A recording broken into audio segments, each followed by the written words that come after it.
Hello, world. Welcome to today's Dev Update here at D&D Beyond. A lot going on this morning. As you can tell, Van Richten's Guide to Ravenloft is available for pre-sale order on the D&D Marketplace right now. This book looks great. 30 Domains of Dread, Dark Gifts, new subclasses. I'm very excited about it. Links are in the chat, or if you're watching on YouTube in the future, it's in the description. I am joined by Millie, Doucette, our community manager. Hello. Hey, good morning. I am joined by my cat, Sarah, who is reluctantly enjoying her new position as drums when the D&D Beyond theme song plays. Today, I'm Joe. I'm the content. I'm from the School of Content bard. That's the kind of character I am. Here, I'm the face you'll be seeing on screen until I start to find some better faces to put on screen instead of me. A lot to get through today. We've got some Candlekeep updates. We have a very special guest to bring on. We have a job opening to talk to you about.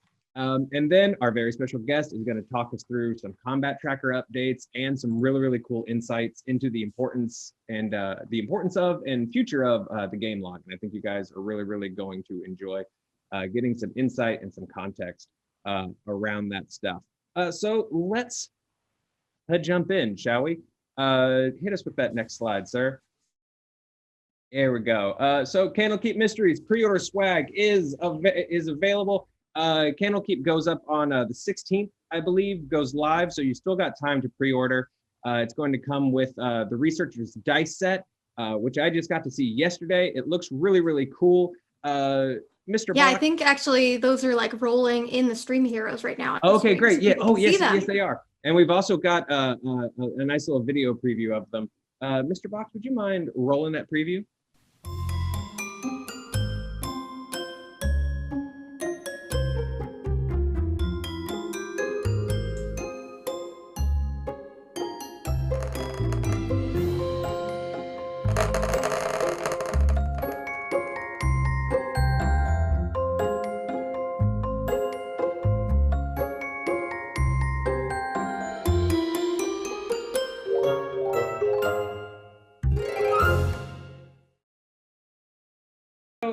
Obviously those are available when you pre-order, along with all the other usual pre-order goodies. I don't want to be too infomercially today with you guys. Just wanted to make sure you knew that they were available for you.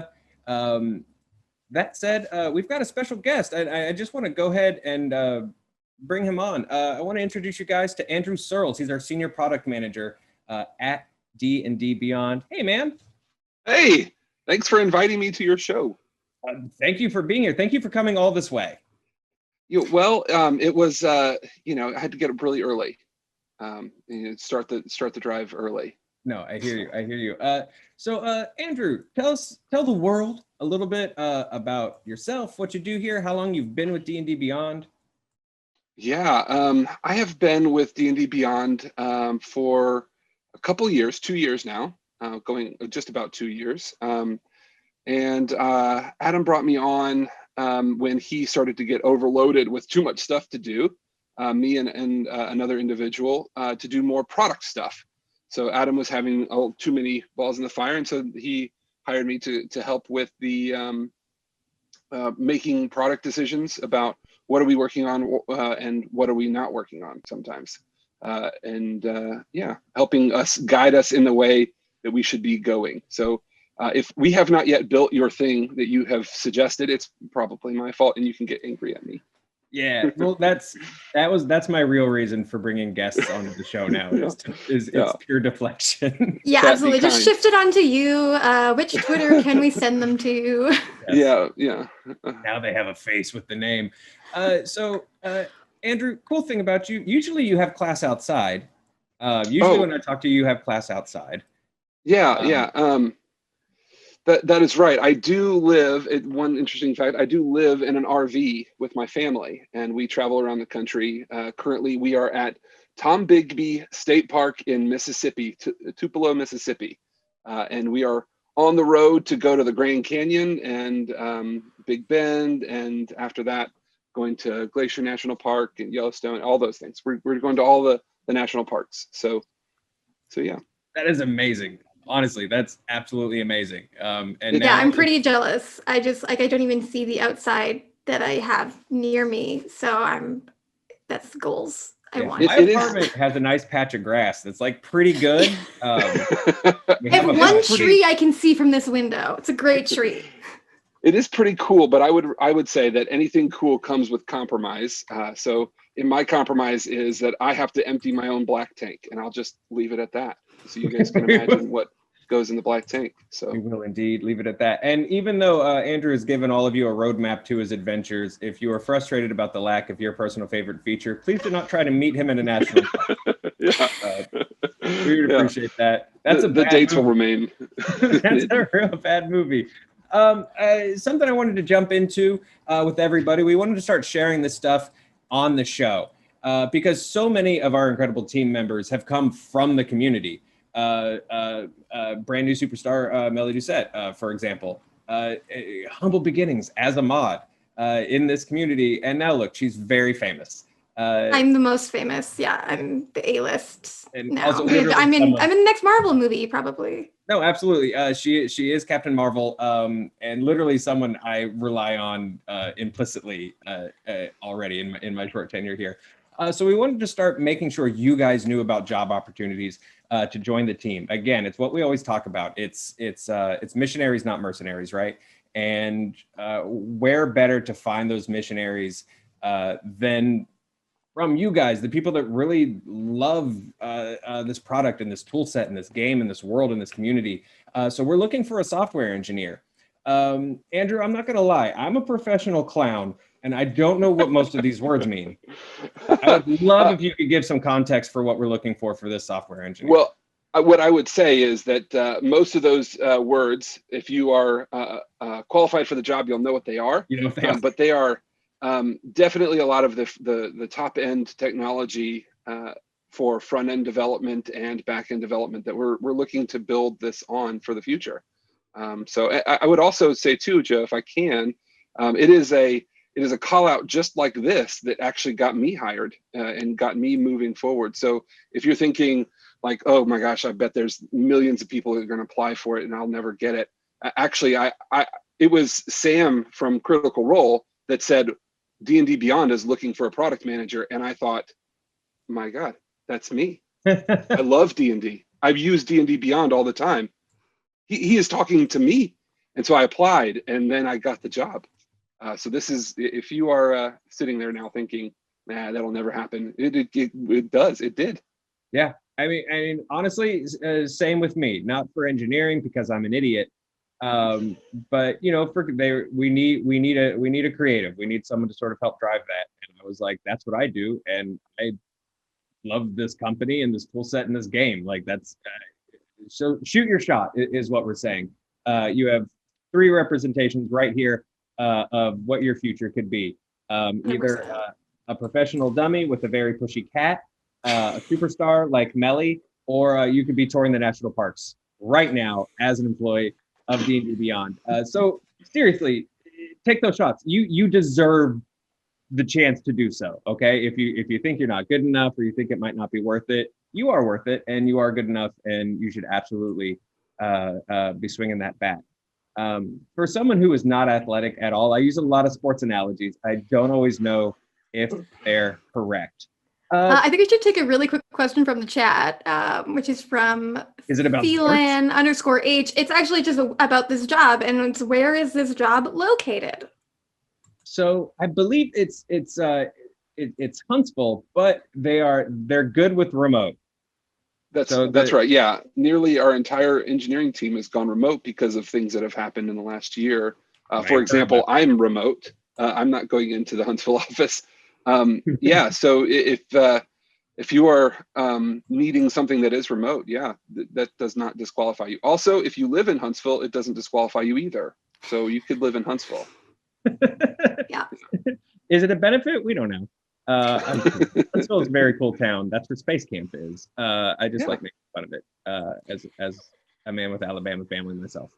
Any other questions about the gig, Millie? About the gig, no. So I think we can move right on. Well, cool. Then let's jump in to some combat tracker updates, Andrew, if you don't mind. So I know that the feature that we want to talk about as being live today and get into a little bit before we get a little bigger and a little more esoteric is dice rolling on monster stat blocks. Yeah. And I should clarify, this is dice rolling on monster stat blocks that are in the combat tracker. So a common principle of product development is building small steps at a time. And so this is a very small step. Getting some dice rollable on monster stat blocks on the combat tracker is actually pretty important for DMs to be able to actually play with their players. So when we add this, while they're running a combat in the combat tracker, now they can see that stat block and then just click on those abilities, just like you can on the character sheet, and roll those into the game log. I think we've got an image example too. There we go. Yeah. So you see those boxes there. You can roll any one of those. This is, I will say, a mock-up.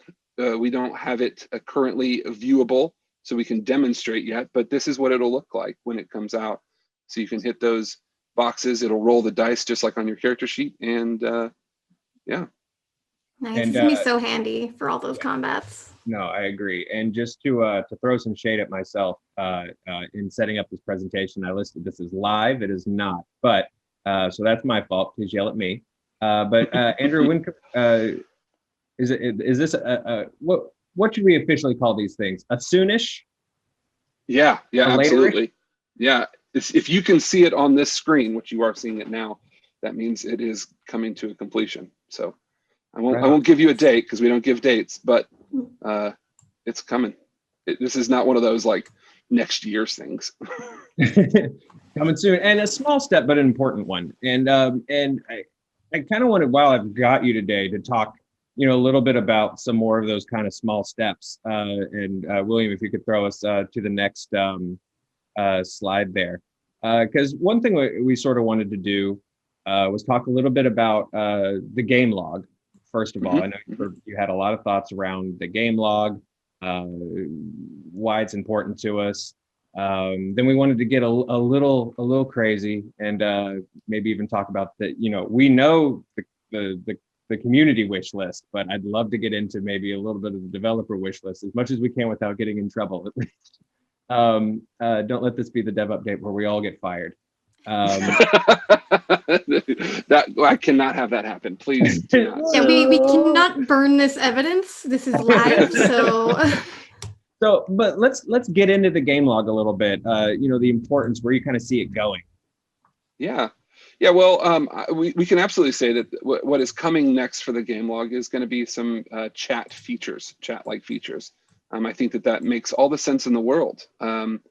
That you are able to share your dice rolls. You can also just send a quick message. Along with that, included in the chat log, will come ways to be able to decide, I don't want to share anymore. Like I've shared too much. It's too much sharing. I still want to roll dice, but I don't want to share it anymore. There will be settings for that. There will also be settings to be able to share with specific people, including the DM. So for all those rogues out there who like to steal things from their players, I'm one of those. You can, with this new update, you'll be able to send a roll straight to your DM so that they know that you can, if you've stolen it or not. So those are definitely things that are needed and I think are completely obvious, that are sort of, we call those table stakes in the product world, that we can't really go on without them. And that's just the start. And you're right, Joe. Like the game log, when we released that, and we've been working on it for a while now, and I'm really glad that it's been out there and it's been so well received. We named it the game log because we knew it was going to be more than just sharing dice, right? This is not just a dice log. This is going to be more than that. We knew we wanted to do chatting, which we were going to do, but there's going to be so much more. Ideally, without getting into too many details, the game log helps you tell the story of what is happening right now. And ideally, the game log is something that we can then pick up and take with you wherever you go. So no matter where you are on our site, you'll be able to stay in touch with your game as it's being played. So then you can just imagine all the different things that would be nice to have when you're, say, on a compendium page running an adventure, or all the things that would be nice to have if you're on a spell listing page looking for a spell, right? Like I might want to say, share one of those spells with the whole group so they can read and see what it does, for example. Or I might want to see that my DM has initiated a combat and I need to roll initiative, so I can go ahead and do that while I'm there instead of having to go all the way back to my character sheet or something. Yeah, and I mean, this is all part of the goal, right? Is sort of you know, breaking down some walls and some barriers, continuing to make the game easier to play, Yes. more accessible for everyone, you know, sort of regardless of skill level.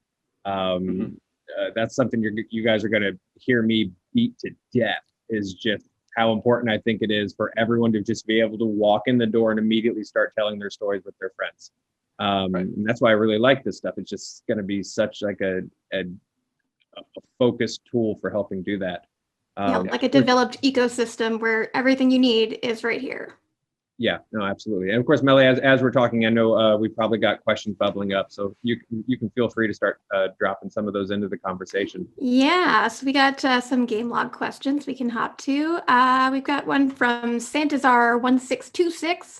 Great job on the game log. I'm excited to have this feature. Can you add text in the game log noting the start of a round and the start of an actor's turn in the combat tracker? Yeah, that's a really great point.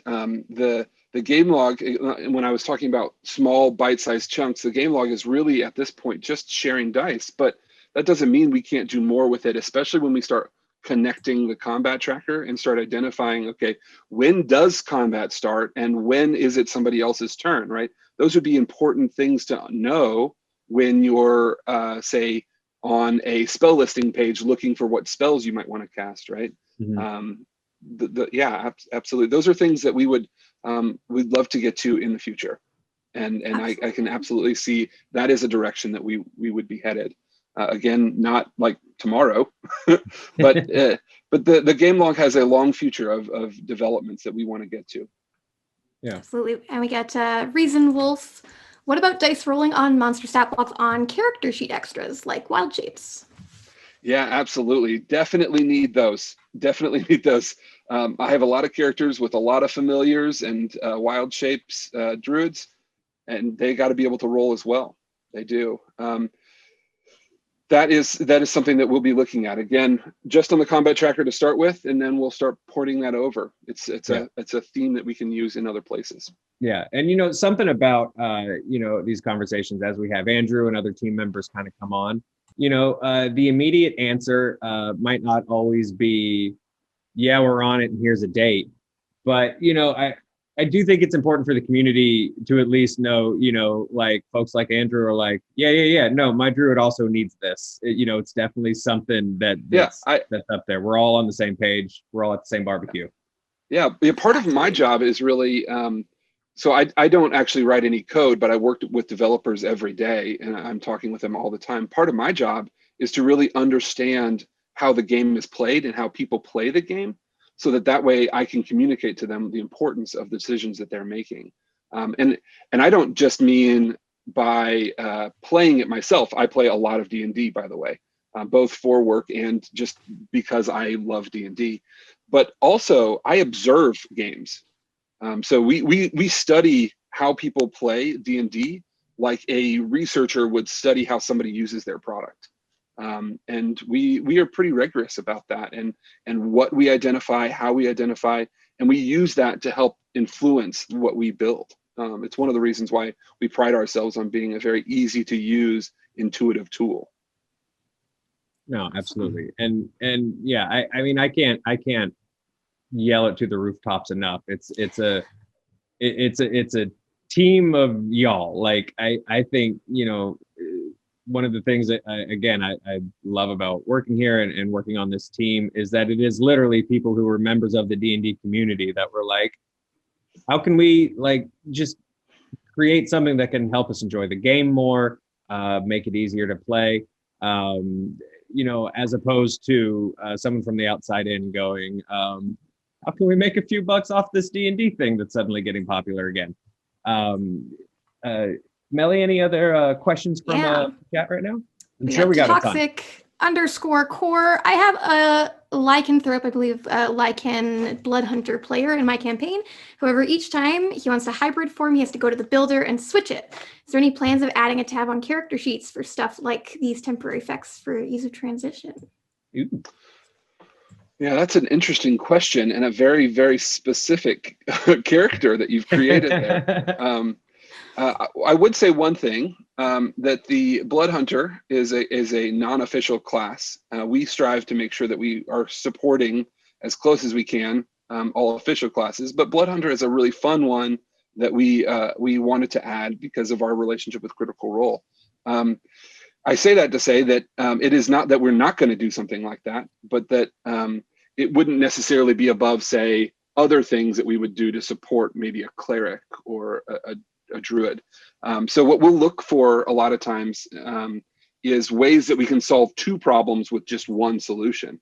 And so it's more likely that we wouldn't necessarily go after this one specifically, but we might see two different things that can be solved with the same solution. And so that's how I would answer that question. Yeah, absolutely. Well said.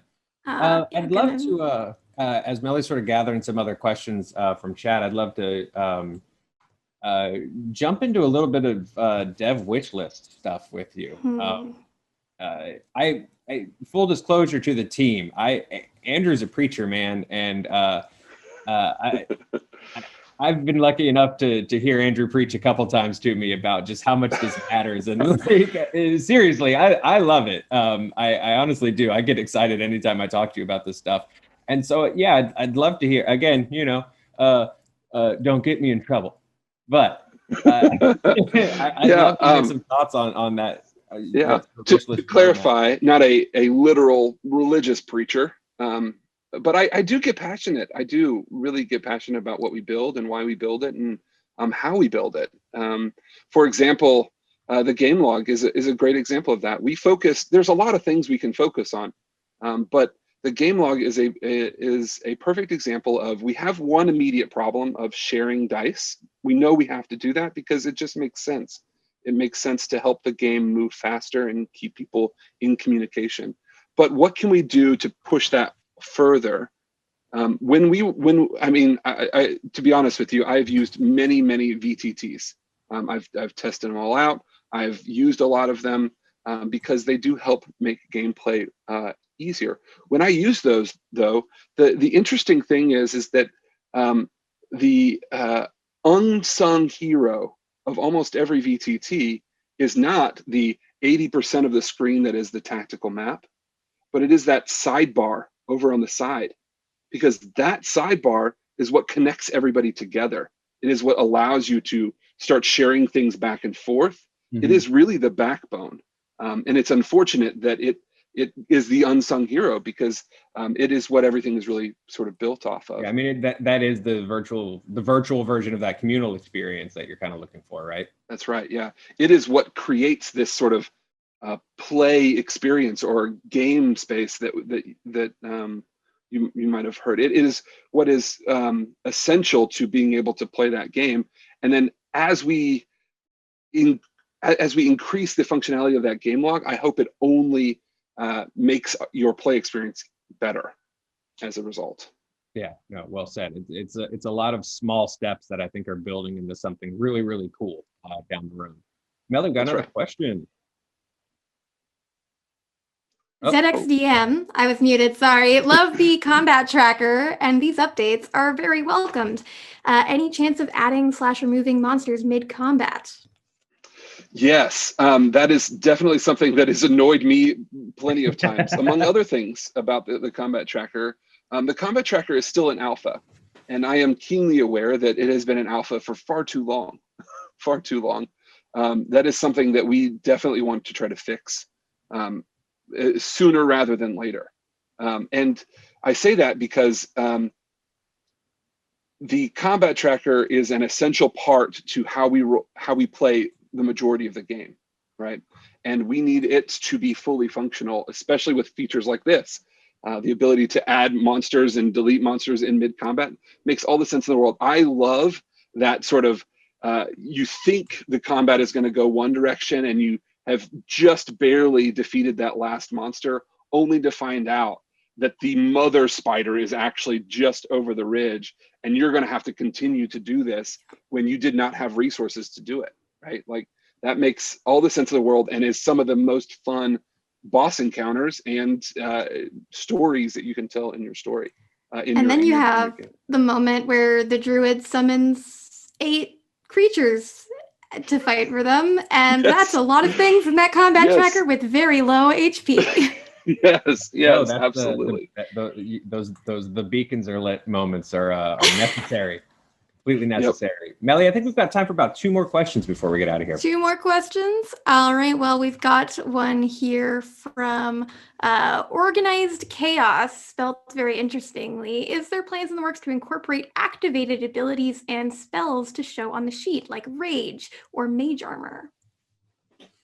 Yes, absolutely. And not just showing those activated abilities, but allowing those activated abilities to actually influence your game mechanics, like dice roll.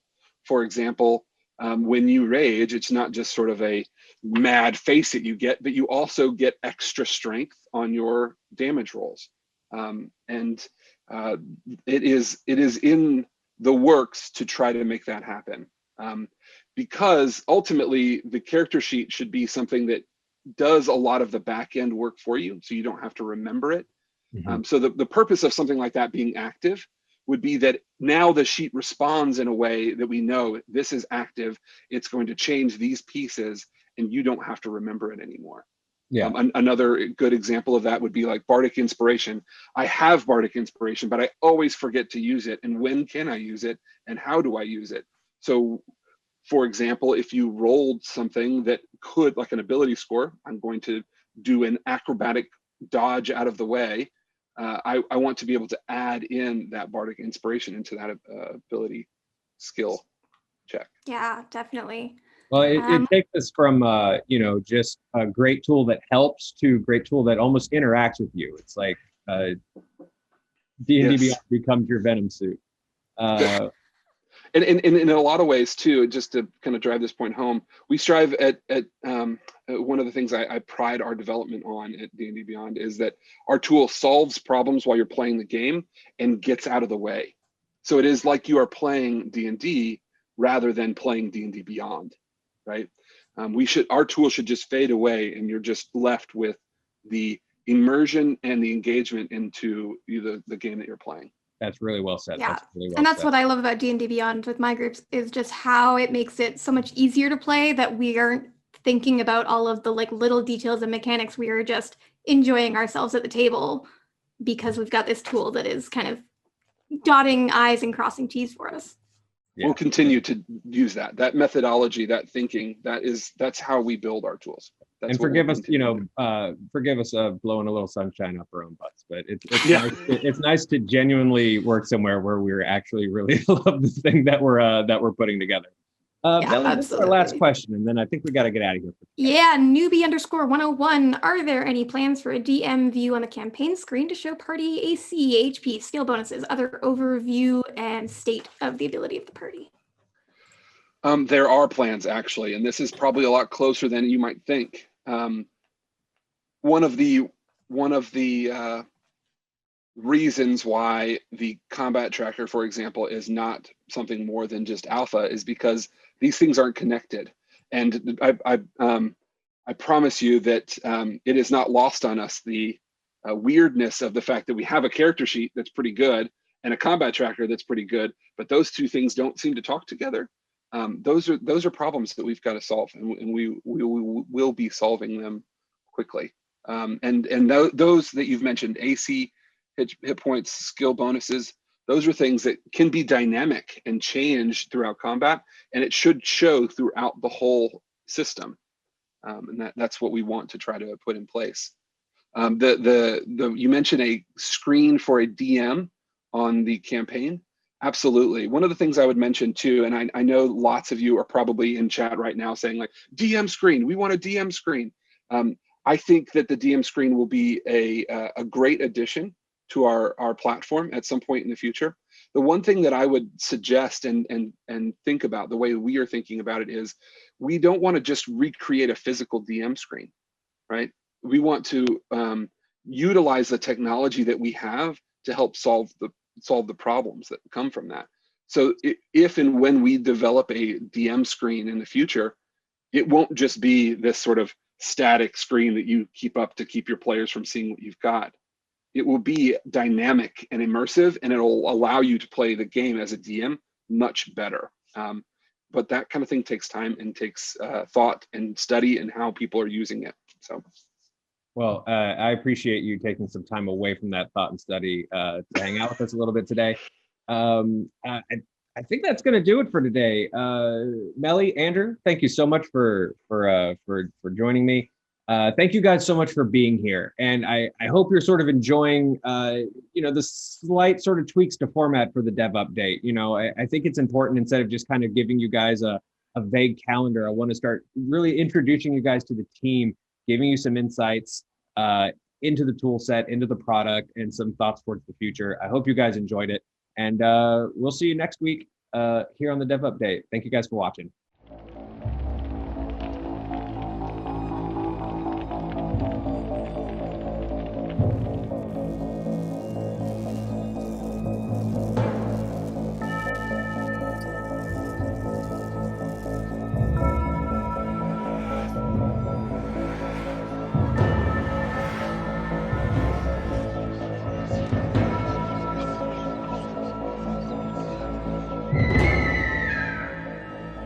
Ha ha ha ha ha ha!